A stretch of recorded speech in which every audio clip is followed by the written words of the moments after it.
This is AG the Coroner, Rosa Fam Entertainment, Outdoorsman, and you're watching the beat shine.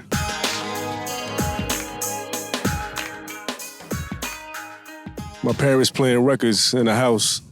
My parents are both, musical people. My mother was a dancer. My father played the what we call the congas, in the Latin community. And a lot of salsa music, a lot of soul music.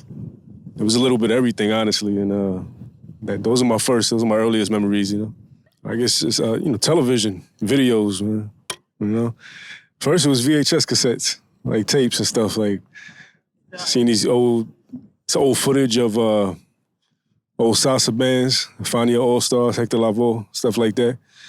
And then, MTV, of course, came on the scene and watching videos of my, early exposure in the physical. And then maybe traveling here and there with my uncle and seeing breakdancing going on in the streets.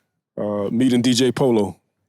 I was probably 11 or 12 at the time, and he was dealing with some people that lived on my block.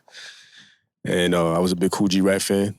And Polo used to drive, I want to say it was like a white Mustang 5.0 at the time.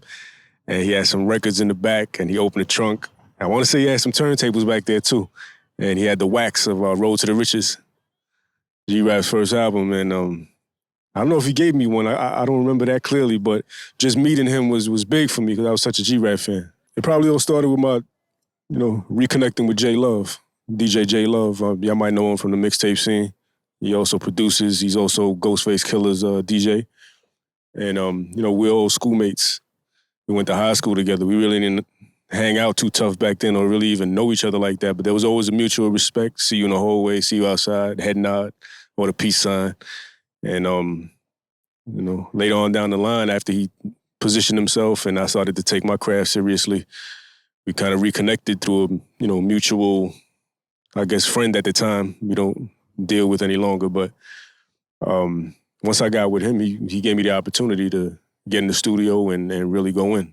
I don't think anybody really knew what I was up to, I don't see my family in general besides my parents, so even my parents didn't really know what was going on. I would just kind of leave the house and do whatever I was doing and come back home. And they knew that, me and the boys on the block were rapping and going around and, listening to all kinds of music and buying records and stuff and maybe sometimes even battling people on the streets. But I don't think anyone knew what the magnitude of it was until they started seeing me in pictures popping up with, some prominent people. The ability to express yourself, to millions, really.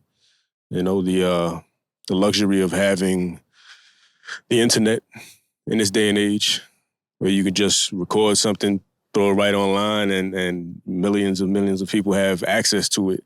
Able to express your feelings, you're able to, tell your story. You're able to, I guess, capture your life, in essence, on tape, on MP3 or whatever you use, and just, I guess carve out your spot in history. Standing on stage and performing, about an hour before 50 Cent and Eminem at South by Southwest a few years back. I want to say maybe it was 2012. Could have been 2011, but that was big. I went with Action, Action Bronson and Mayhem Loren.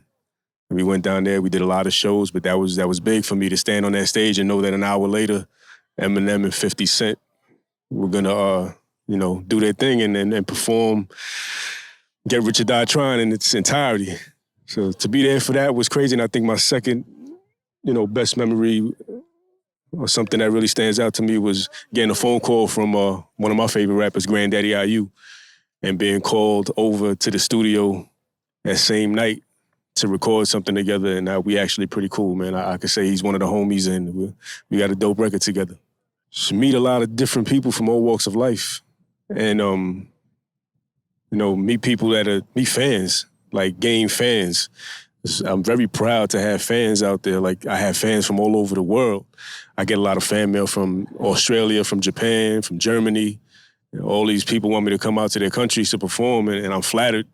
It's amazing how far your voice goes and the people that it touches. You spend an hour or two in the studio recording a song, and, it was nothing compared to the blowback, I guess, once it's out there in the world and you put it in the atmosphere, and it reminds me of where I come from when I was a fan, which I still am, and just feeling a certain type of way about an artist and the aura, and you know. And now I get people that come up to me and they're in the position that I was in.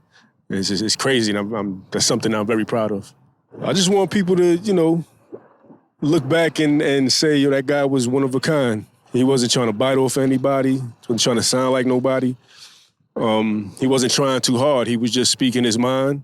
With my music, it's nothing too intricate. Everything is pretty much straightforward and simple. I don't try to, mess with crazy different flows or anything. It's kind of just, I hear the beat. Whatever comes to my mind, I write it and I spit it out.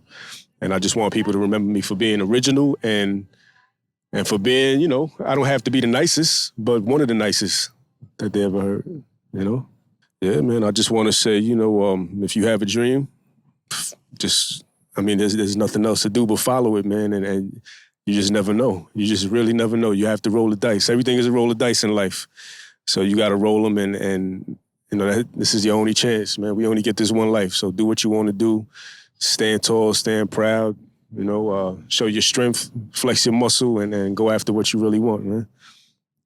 We're here with the B-Shine.